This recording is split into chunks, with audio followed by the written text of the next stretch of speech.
Então aí tá, pessoal, boa noite. Então vamos para a nossa live sobre resistores aqui na nossa disciplina. Então, conforme a gente tinha combinado, a live é essencialmente um tira-dúvida.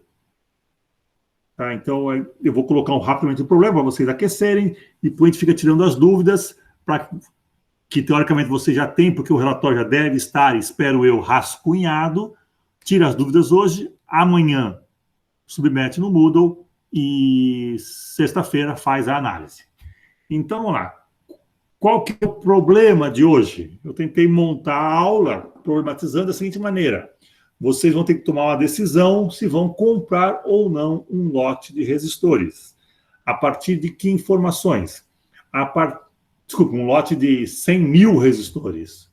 Tá? Uma população dessa. Vamos pegar uma amostra de 100 resistores e comparar os valores fornecido pelo fabricante, o código de cores, com os valores medidos experimentalmente. Vamos pegar os 100 valores, medir, tirar média, desvio, incerteza e tudo mais, e comparar com a especificação do departamento de projeto, para ver se isso que o fabricante ofereceu, isso que vocês mediram, bate ou não com o exigido, e você vai ter que tomar uma decisão. Vão recomendar a compra ou não desse lote de resistores.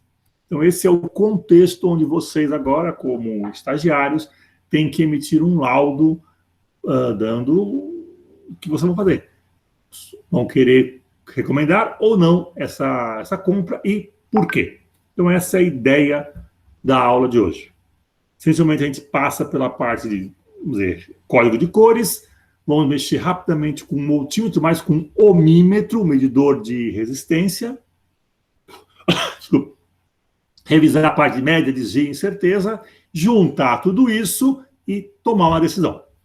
Okay? Então, essa é a proposta para a aula de hoje. E estou aberto a perguntas. Vamos lá, dúvidas?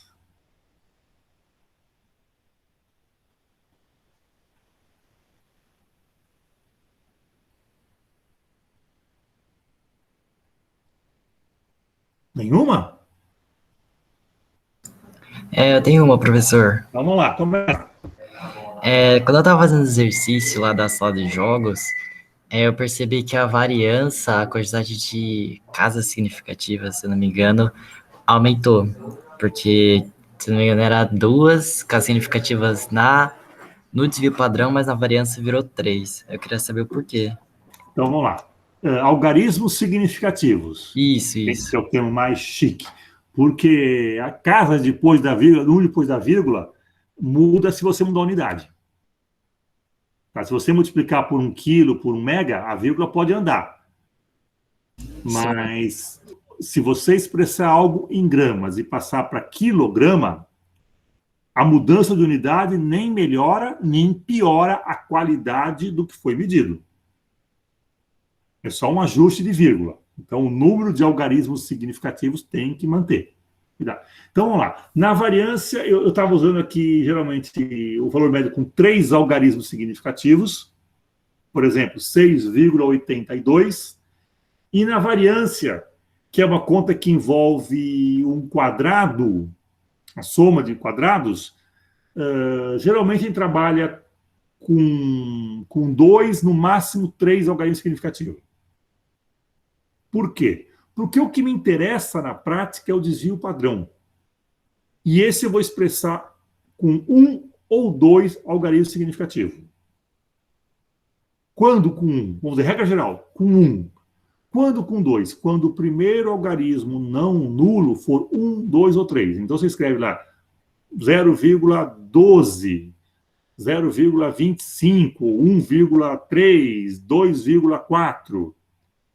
Quando chega o 3, até o 3,5, até o 3,4, tudo bem. Quando chega o 3,5, você passa para 4. Pronto, acabou. Então, 3, 1, 2, 3, 3, 4, já vai virando 4. Aí, 4, 5, 6, 7. Então, você escreve, em princípio, um algarismo significativo, as suas incertezas finais, seus desvios padrão. Quando começa com 1, 2, 3, você escreve com 2. A gente flexibiliza. Tá? Por que o desvio padrão é mais importante? Como é que é mais importante? mais interpretável do que a variância. Tá? Os dois falam a mesma coisa de formas diferentes, não a mesma coisa, coisa parecida. O problema da variância, lembra que é aquela somatória do desvio ao quadrado, ela chega num número cuja unidade é da grandeza ao quadrado. Por exemplo, você está medindo um tempo. Valor médio, tantos segundos. Variância, tantos segundo ao quadrado. Quanto que é um segundo ao quadrado? É muito ou é pouco?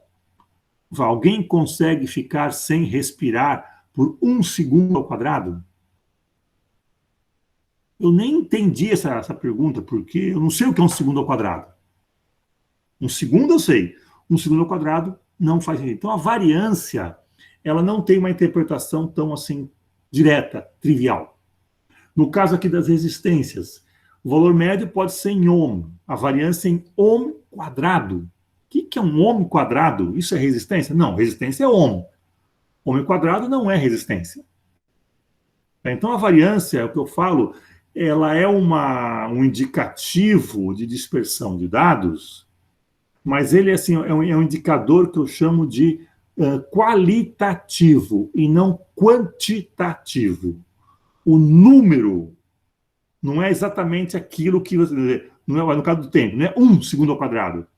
Tá? 1 segundo eu entendo, 1 segundo ao quadrado eu não entendo. Então, a variância te dá uma noção se a dispersão é grande ou pequena, está ruim ou está bom, está indo bem ou não, está perdendo o controle ou não. Mas ela não te fala quanto, ela não te fala numericamente.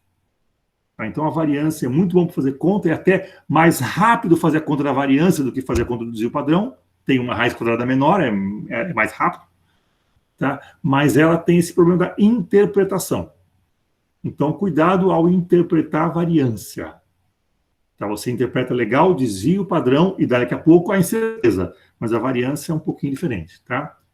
Então, entendi, professor. Tá? Obrigado. Aí, voltando ao que você perguntou, Murilo, algoritmo significativo. Geralmente a gente coloca desvios com 1 ou 2 e variância no máximo 3, que depois perde sentido. Depois, aquele monte de número fica, eu chamo de lixo numérico. Se um algarismo pode assumir qualquer valor entre 0 e 9, ele não tem nenhuma informação. Então, não é vou colocar bastante número que fica mais exato, melhor. Não, fica feio, fica lixo. Não se deve escrever um número que não tem nenhuma informação, que não te transmite informação, não tem sentido. É o que eu chamo de lixo numérico. Lixo numérico tem que apagar. Entendi. Eu sei que dói. Poxa, eu vou jogar fora. Está jogando fora lixo. Recicla isso, manda para outro. Você não vai usar. Então, você não está jogando fora.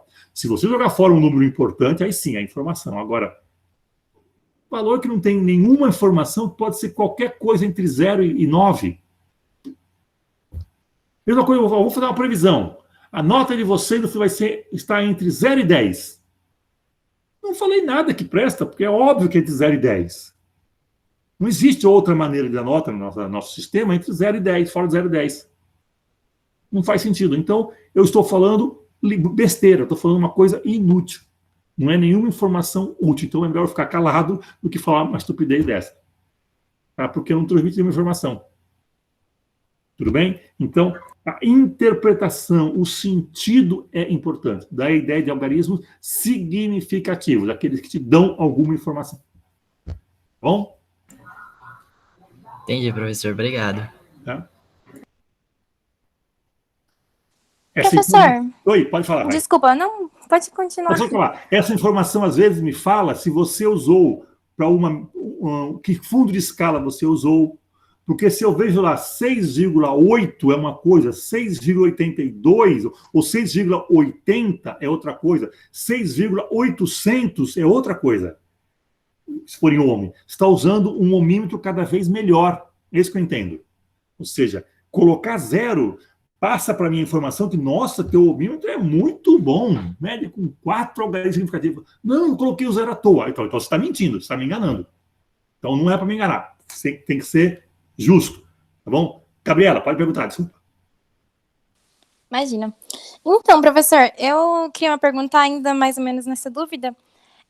Sobre a variância, eu tinha arredondado meio que ela, e eu não sei se eu posso fazer isso, ou se eu só, tipo, faço essa regrinha que você disse no desvio padrão. Tá. Geralmente, na hora de fazer as contas, a gente calcula no computador, no calculador, na planilha, com um monte de algarismos não significativos, inclusive. Mas na hora que alguém pergunta a você quanto vale, quando você vai expressar, vai mostrar, aí você mostra limpo. Tá? Tá. Porque quando você põe lá na tua planilha, pede para ele calcular o desvio padrão, ele fez um monte de conta antes. E esse monte de conta tem lá 10, 12 algarismos que o teu processador que tem lá que regula isso. Aí quando você mostra curtinho. Então, uma prática comum, faça as contas livremente, mas não me mostre lixo numérico. Você pergunta, qual o valor da variância? Põe limpinho. Qual o valor da certeza? Põe limpinho. Bom? Tá bom, professor, obrigada. O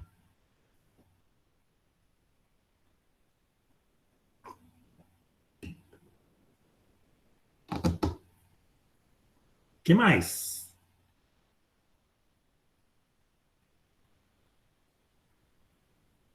Falta uma pergunta clássica.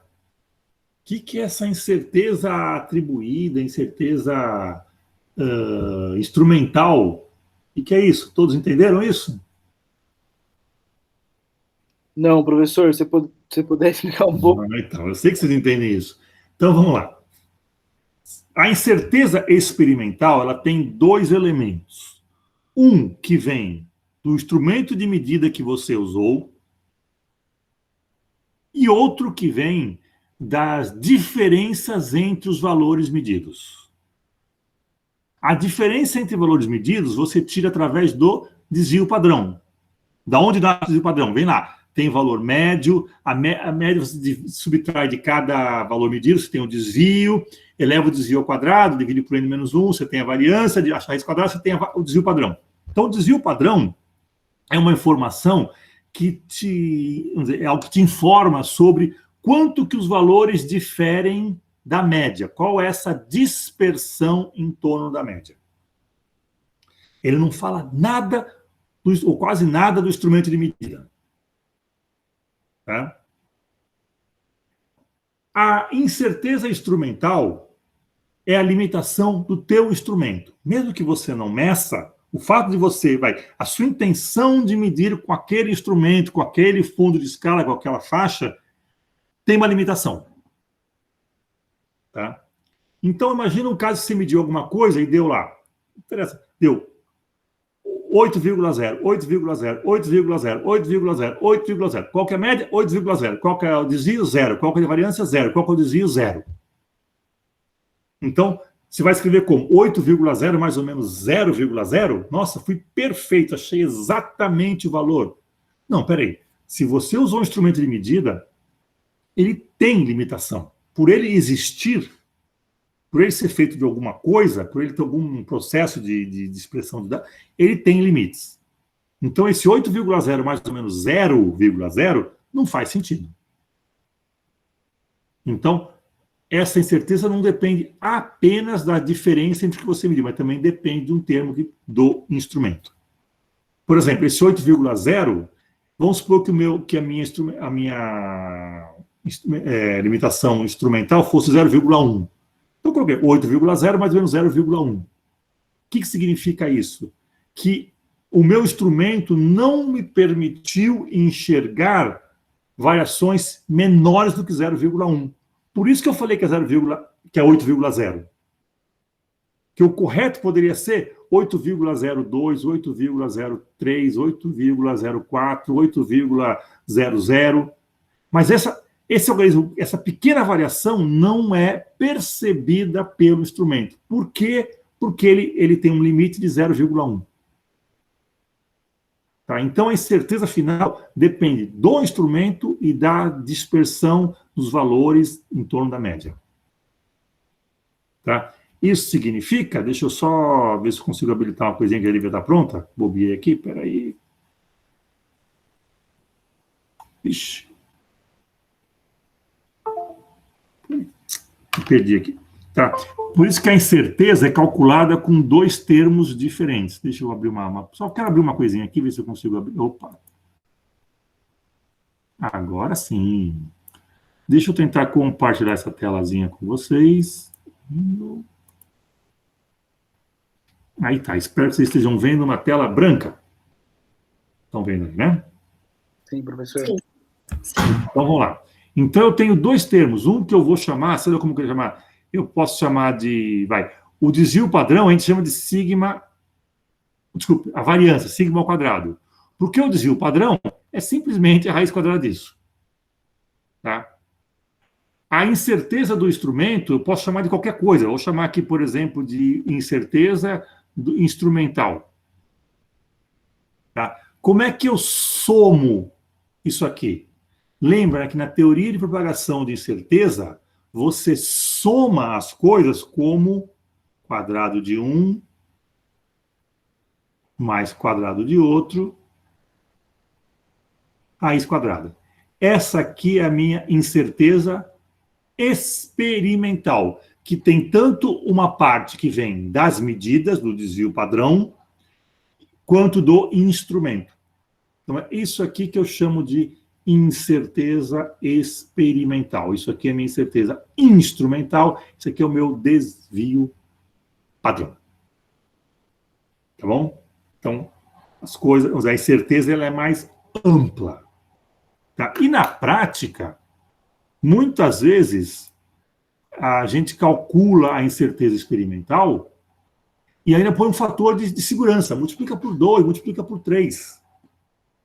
Para que você tenha uma margem maior de controle. Então, às vezes, na engenharia é muito comum isso aí. Né? Você calcula certinho e fala, não, eu vou dar uma margem maior porque eu garanto que eu estou aqui dentro. É uma maneira de interpretar. Tá bom? Então, aí está algumas explicações. Não sei se é tudo que quem perguntou, a Gabriela, não sei se agora falei tanto que eu não sei o que eu falei mais. Respondido?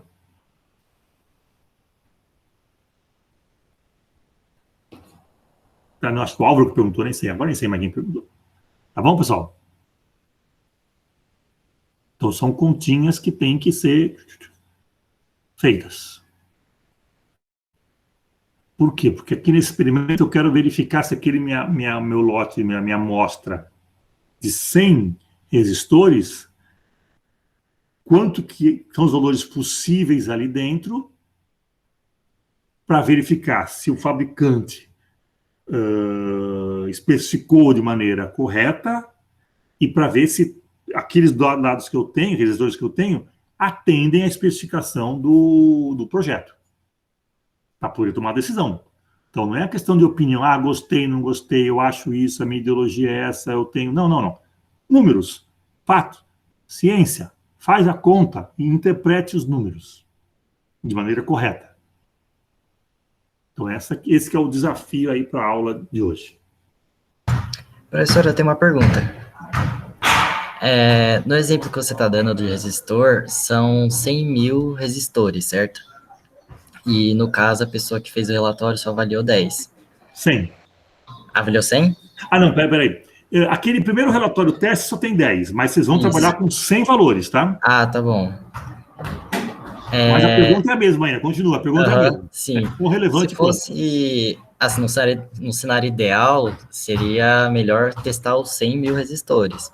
Mas, como isso não é muito prático, quantos por cento, assim, seria um campo amostral bom? Tá, boa pergunta. Isso aí está num outro tema já, acho um pouco mais avançado da estatística. Dimensionar o tamanho de uma amostra para que você chegue numa conclusão e avalie quanto que a sua conclusão pode ser, quer dizer, quanto que aqueles resultados que você obteve na tua amostra podem ser extrapolados para a população. Se você reparar, toda pesquisa que acontece eleitoral, ou não sei o que, fala tantos por cento com a margem de erro tanto, com um grau de confiança de não sei quantos por cento. Então, o que eles falam, no fundo? Olha, o candidato tem tantos por cento, mas isso pode variar entre, tem 15%, mas pode variar entre 13% e 17%.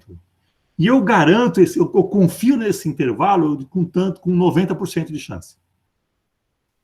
Tudo isso tem um trabalho estatístico por trás, que é muito mais do que simplesmente um desvio padrão, uma coisinha. Nós estamos numa estatística básica, nível 0, nível simplão. Tá? Mas existe uma teoria que eu não estou falando com vocês aqui, não estou colocando, não estou pedindo ainda, porque vocês estão começando agora ainda, que em estatística vamos ver um pouco mais isso. Que é quando você dimensiona o tamanho de uma amostra, e em função desse dimensionamento você fala, bom, eu confio no resultado de tantos por cento. Tá? Independente dessa conta, não me interessa agora, vai aparecer para você na aula daqui a pouco. Tá? Eu coloquei essa resposta mais numericamente. Mas qual que é a coisa importante que você citou? Se você tem uma amostra limitada, e toda amostra é limitada, ela é menor do que a população, a tua informação é limitada.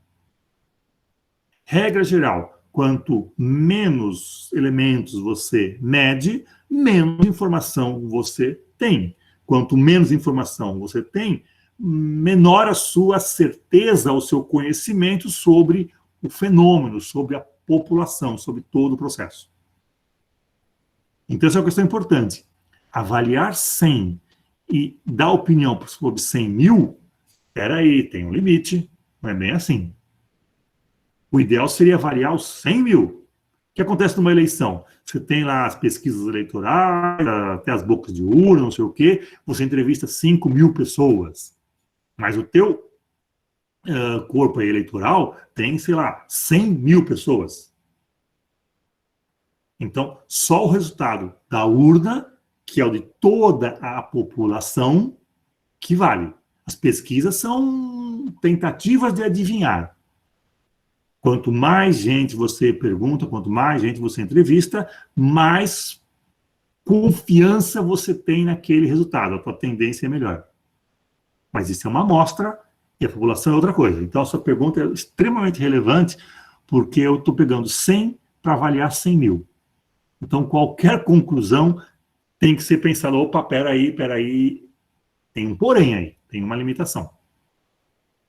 Tá? Que eu não estou entrando nessa questão de cálculo, mas esse efeito, essa propriedade, sim ou sim, Murilo, é fundamental. Eu vou comentar isso na frente lá na aula, tá? Ah, tá bom, professor. Não estou Obrigado. querendo tirar o suspense. Vou fazer spoiler, já fiz um meio spoiler aqui, mas não vou tirar o suspense, não. O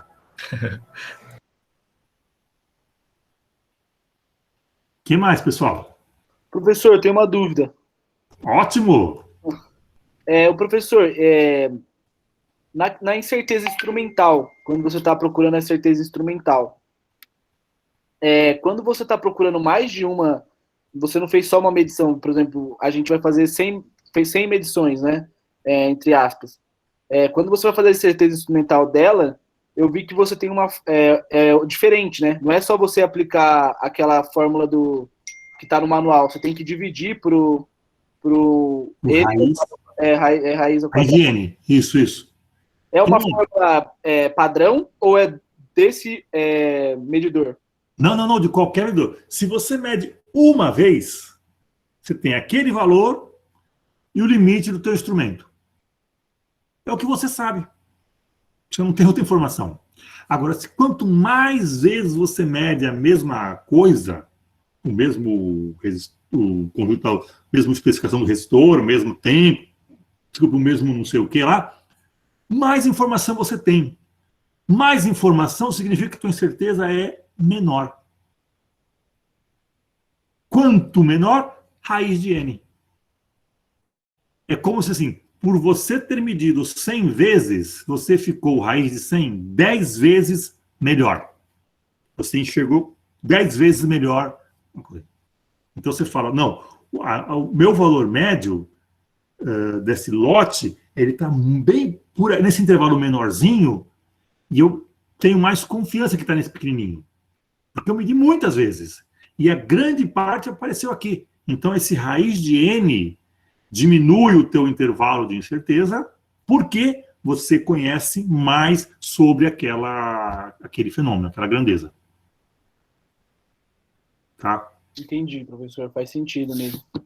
Vamos dizer, se você medir 5, 6 vezes, dançou. Mas se você medir um monte, pô, quanto mais você mede, mais informação você tem. Por exemplo, como é que eu posso saber se vocês vão se dar bem ou não aqui na disciplina? Eu posso pegar um relatório e falar, bom, esse relatório o cara tirou 10, ele é muito bom. Não, peraí. É muito pouca informação. Vai que foi sorte, vai que foi justamente o tema que você sabe, vai que... Agora, quando eu pego vários relatórios, eu consigo pegar vários aspectos e falar, bom, em média, agora que eu tenho mais informação, eu posso afirmar algo mais coerente. Tá? Por isso que na questão de avaliação, o ideal seria uma avaliação até contínua. Não só prova, ou só uma nota por aula, ou uma coisa assim. Seria bom avaliar diferentes aspectos para que quando eu vá tomar minha decisão em aprovar ou não, eu tenha uma visão muito ampla. Então, quanto mais informação, mais certeza eu vou ter da minha decisão. Tá, então, a ideia é essa. No caso do número, é raiz de n. Simplesinho. Perfeito, professor. Muito tá? bom. Outra coisa importante que você pensou, não perguntou, ou perguntou, sei lá, incerteza instrumental. Quando a gente tem um manual de instrução do instrumento, é fácil pegar lá o manual e ver o que o cara fala. Ah, tá lá. Mas nem sempre você tem um manual na mão. E aí, o que você faz? Tem que resolver o problema, tem que dar uma solução. Falar, não sei, acabou. Não, pera, não sei, acabou, não. Não sei, se tira, descobre, vem, dá uma resolução. Tá? Então, quando você não tem manual, a gente adota geralmente aquela metade da menor divisão. Tá? Se você tem lá uma coisa analógica, e aqui vale 5, aqui vale 6, uma unidade, então é meia unidade. Se você tem um display digital, e o último dígito lá mede centésimos, então é meio centésimo. A gente sempre chuta dessa forma. É uma maneira rápida de estimar. E repara que eu chamo isso de incerteza instrumental atribuída. Por quê? Porque alguém vai atribuir esse valor. Quem é? O cara que está medindo. Por quê? Porque imagina eu pegar um voltímetro. Eu estou numa situação lá medindo numa câmara, numa sala, quente, perto de uma base que vibra. Então eu estou medindo assim, o voltímetro está vibrando, eu estou chacoalhando, estou uma base, um motor perto, alguma coisa assim. Ou está muito quente, muito barulho, eu bato o olho e já acabou de medir. Peraí, todos esses problemas afetam a medição. Uma coisa é você medir numa sala limpa, 20 graus Celsius, sem poeira, instrumento paradinho, com luz boa, tudo mais. Outra coisa é o dia a dia ali. Você está numa sala quente, barulhenta, com um motor vibrando do teu lado, e sei lá mais o que acontecendo, uma sirene tocando, você tem que medir. Pô, você vai medir com uma incerteza muito maior. Você vai medir mais rapidamente. Então, aquele aparelho, numa condição assim drástica, como eu falei, você vai falar, olha, eu medi 20, mas pode ser entre 15 e 25, tá? Eu estava com tanta pressa, ou tanto medo, ou tão preocupado, que eu medi qualquer coisa. Então, você vai atribuir à sua medida esse valor. Então, você que mediu sabe as condições da medição. Não, eu medi sossegado, sala com ar-condicionado, suquinho aqui do lado, música ambiente. Ah, então tá bom. Então você tem que ser muito bom. Porque as condições são boas para isso. Então você, às vezes, apesar do manual falar, apesar da menor divisão falar, você fala, não, eu vou botar um valor maior, porque eu não consigo medir. Às vezes pega o instrumento e você vira ele, mecanicamente dá um problema. Ou você tem que virar a cabeça para medir, e teu óculos é multifocal e você não enxerga direito. Pronto. Quem sabe disso é o cara que está medindo. Então, essa é uma questão que eu chamo de tem que ser honesto. Só isso. Tá? Se você não tem condições de falar exatamente qual o valor, então coloque uma certeza maior. Tá bom? Professor, agora uma dúvida / curiosidade. Quando existe um equipamento, ele já tem uma incerteza, às vezes uma régua, por exemplo, que já tem mais ou menos 0,05 centímetros ou algo do tipo. Aí quando você vai calcular a incerteza de todas as suas medições, por exemplo, agora, que aí tem que fazer aquela fórmula de raiz quadrada, de desvio padrão ao quadrado, mais a incerteza instrumental ao quadrado, você usa já esse 0,05 centímetros? Seria... Isso, esse meio milímetro aí, para verdade. Uma régua milimetrada é meio milímetro. Sim, entendi. Você usa isso. Tá? Mas nem sempre. Às vezes você fala, pô, eu consigo perceber que entre um tracinho e outro, eu tenho próximo desse e mais do centro para a direita ou do centro para a esquerda. Então, você consegue ver 4 valores entre um intervalo e outro. Vamos dizer assim, o primeiro quartil, o segundo, o terceiro e o quarto quartil. Se divide em 4. Então você consegue falar, não em meio agora, mas se você vai baixar isso aí, não é metade, agora vai dividir por 4 isso. Você consegue enxergar com muito mais resolução.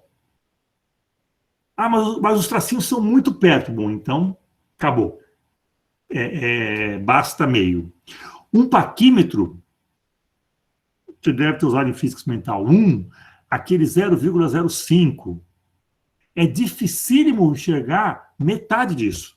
O que é metade? É quando um tracinho não chegou nesse, quer dizer, ele não chegou nesse e já passou desse. É uma coisa intermediária, dificílimo ver. Geralmente, ou coincide com esse traço, ou coincide com esse. Uma situação que ainda não chegou aqui, já passou daqui, é muito difícil de ver. Então, geralmente, no paquímetro, a gente não divide por 2, divide por 1. Não é metade da menor divisão, é a menor divisão. Isso depende do ato de medição, ali, do que você enxerga. Não tem que querer botar uma regrinha mágica que geralmente elas dão errado. Então, às vezes você pode trabalhar 1/4 da menor divisão. Então você pode ter feito num micrômetro. Tá? Uma régua muito grosseira, a largura do risco é muito grossa, é ruim. Aconteceu algo, segundo falam nas ilustrações, com as vacinas. Você viu aquela história de que algumas vacinas, alguns frasquinhos tinham 8 doses, enquanto outros tinham 11, 12 doses? Parte desse problema, uma das explicações, eu não sei qual que é mais verdadeira, tá? Sinceramente, tem tanta polêmica aí, é o seguinte: se você usa uma seringa de 5 ml para coletar, se eu não me engano, meio ml, você tem uma imprecisão muito maior do que se você usar uma de 1 ml.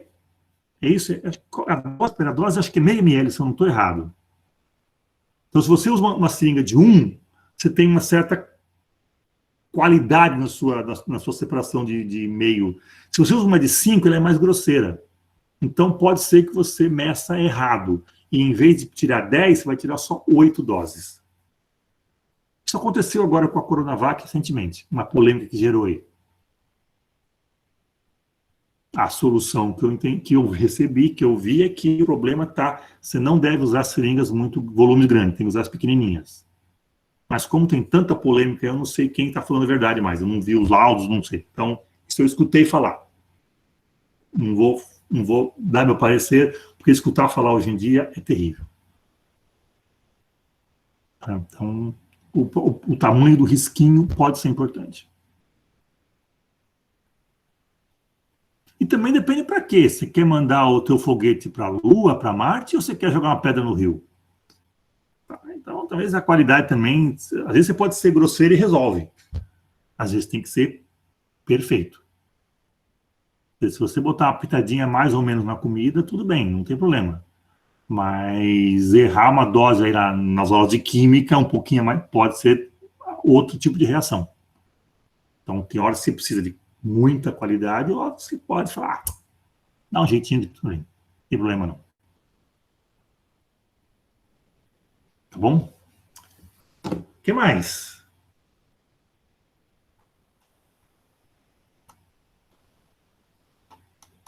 Professor, Oi. eu calculei a minha incerteza, né, junto com todos os valores, e daí eu tava meio que comparando com a especificação técnica do resistor, sabe, que é onde ele dá o código de cores e tudo mais. E daí, por exemplo, a incerteza que eles deram na especificação técnica foi 5%, e a minha deu longe disso, entendeu? Longe desse valor que seria o 5%.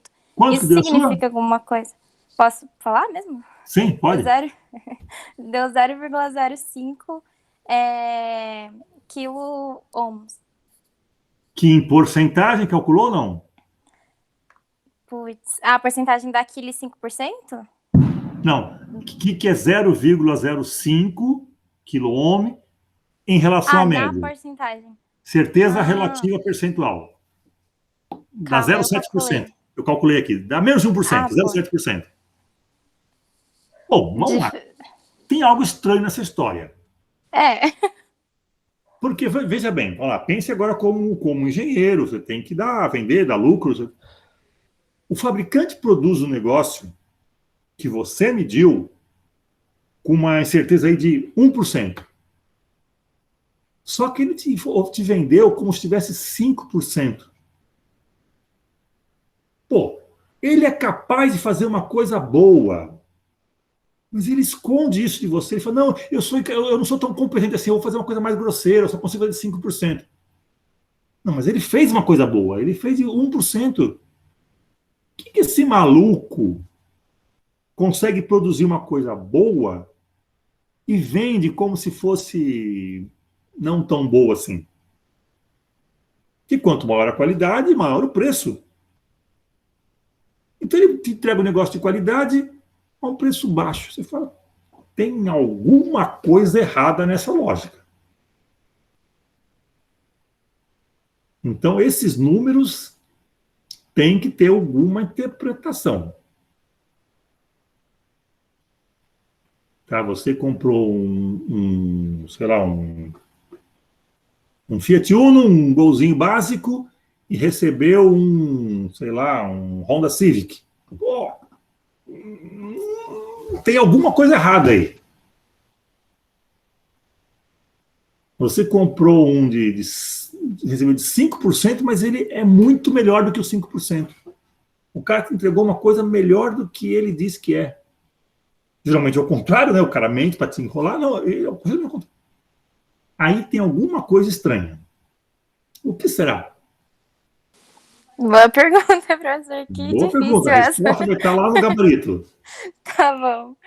Obrigada. Repara que o fato de você ter percebido que, olha, tem diferença, tá estranho, ótimo, já é um avanço. Você olhou que tem, nossa, 1% é bem, 0,7, né? É bem menor do que 5%. Não sei explicar, mas aqui tem coisa. Então você pode não saber ainda explicar, vai saber daqui a pouquinho. Porém, você já percebeu. Opa, isso já é uma qualidade. Já está atenta. Opa, estou vendo coisa estranha. Não sei o que é, mas que é estranho é. Parabéns, já é um avanço. Agora vamos buscar a explicação. Agora é a outra fase. Você tem um indício, agora vamos explicar o que aconteceu. Eu vou falar isso lá no finalzinho do gabarito. Não vou dar spoiler agora também, não. Deixar vocês curiosos. Porque esse é um erro muito comum.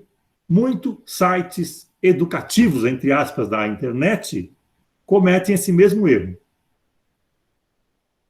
Então, vocês vão poder agora explicar algumas coisas erradas que acontecem por aí. Então, deixa aí para daqui a pouquinho você vai ver, pô, é isso aqui, nossa, é isso aí. E a interpretação disso ela é super legal. Para vocês da engenharia, então, nem se fale. Vocês têm que seguir padrão, tem uma convenção dos fabricantes, você vai ver que isso tem tudo a ver. Esse experimentozinho simples e bobinho de resistores vai te revelar uma coisa que eu acho importante aí para a sua formação. Deixa acontecer. Vou deixar só a dúvida por enquanto, não vou responder não. Mas é bom ter observado, isso foi legal. O que mais? Então você pode comparar o intervalo do código de cores, o intervalo experimental e o intervalo do projeto. E agora com essas três informações, cruza isso e fala, bom, com base nisso, o meu parecer é esse. Recomendar ou não recomendar a compra. Murilo colocou uma questão importante. Você está com 100, mediu 100 resistores, uma amostra de 100, uma população muito maior. Também é importante essa questão. Que está um pouco além da nossa aula ainda, tá? Não dou para entrar nesse aspecto, mas é um aspecto muito bom ter colocado. O que mais? Esses dados trazem um monte de surpresas, não se preocupa não. Não é pegadinha, mas eu quero que vocês aprendam a conversar com os dados. Eles vão te revelar um monte de coisa se você fizer a pergunta correta. Você trabalhar com eles da maneira correta. Você vai ver que vai surgir mais coisas ainda. Tem muita diversão até o dia da avaliação. Sexta-feira. Algo mais?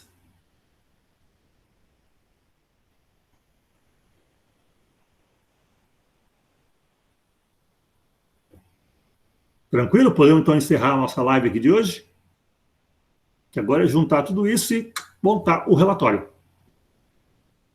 Professor, vai perguntar só mais uma coisinha a mais. Eu não sei nem se eu tô falando coisa errada, mas se eu não me engano, quando eu vi as aulas, o senhor falava que depois de todos aqueles cálculos e tal, a gente tinha 67%, 68% aquele valor que a gente calculou era o valor real, sabe? Era o valor verdadeiro, que chegava próximo a 70%. Daí eu queria saber, se eu não tô falando coisa errada, né?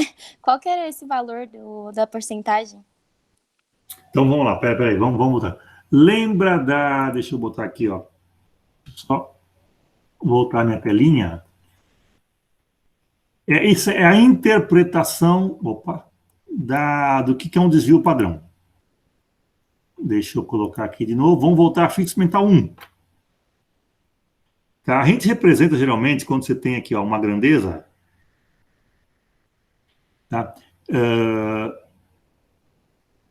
Espera aí, apertei o botão errado aqui. Volta aqui, volta aqui.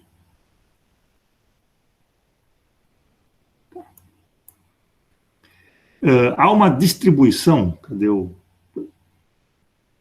Você já viram essa figura aqui, ó, da gaussiana? Tá? Esse aqui ó, é o valor médio. E essa largura aqui te dá uma noção da dispersão dos valores possíveis em torno da média. O que fala? Isso aqui é um gráfico de... Nossa, que eixo horrível. Isso aqui é um gráfico, vamos dizer assim, de probabilidade de quantas vezes acontece um valor. Então, você mede muitas vezes valores aqui próximos e poucas vezes valores longe. Isso significa esse perfil. Essa largura aqui, ó, metade dela vai te dar a noção do desvio padrão.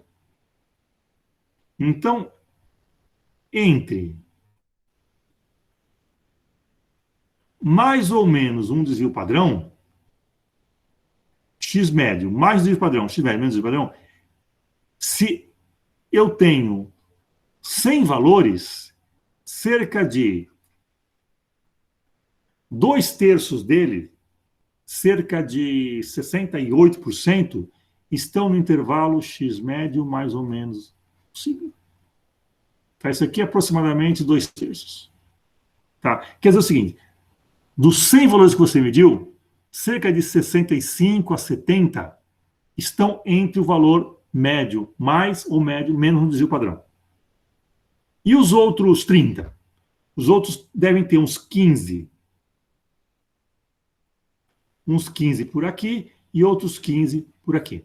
Então, os 15 maior do que x médio mais desvio padrão e outros 15 menores do que x médio menos desvio padrão. Esses números, 68%, vale se a distribuição é uma distribuição normal. O que é uma distribuição normal? É aquela que fala o seguinte, eu tenho um valor médio aqui, ó. A probabilidade de encontrar um valor um pouco maior aqui é exatamente igual a de um pouco menor aqui. Ela é simétrica. Eu poderia ter curvas assimétricas, tá? Por exemplo, assim, ó. Esse é o valor médio. Eu tenho poucos valores pequenos e valores muito grandes aqui. Isso aqui é uma coisa simétrica. Isso aqui não vale esse número. Tá? Então, esse número vem de uma curva simétrica, onde eu calculo essa área aqui. Ó.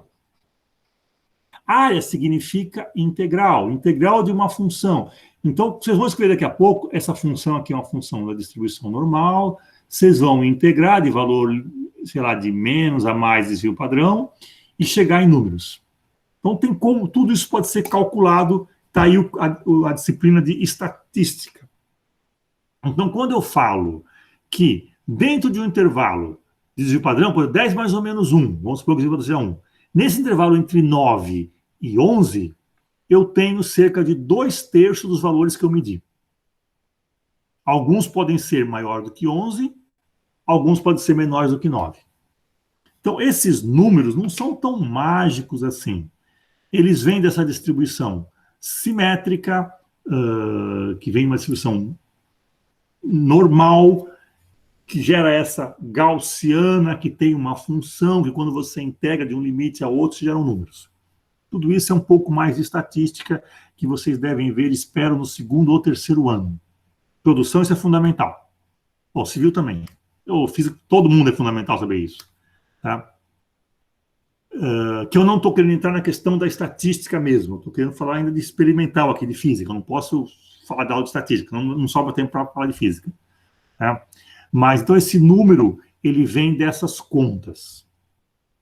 Tá? Esses 68%, esses 2/3, significa o seguinte, quando você calculou lá, deixa eu ver se eu desvio o padrão, deve ter igual ao meu, eu calculei aqui, ó, 6,82 mais ou menos 0,05. Então, tem um intervalo aí que começa em 6,77 e termina em 6,87.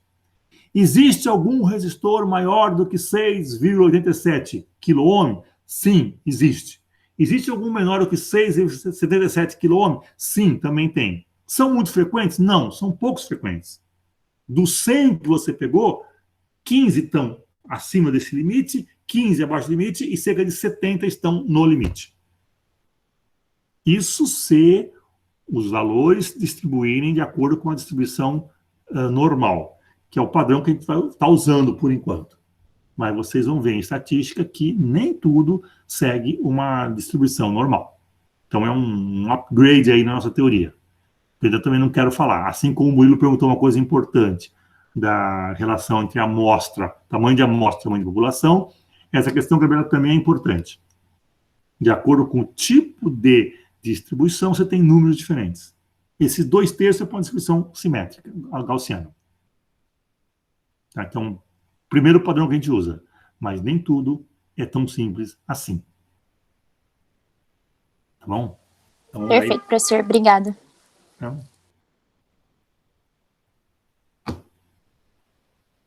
que mais? Algo mais?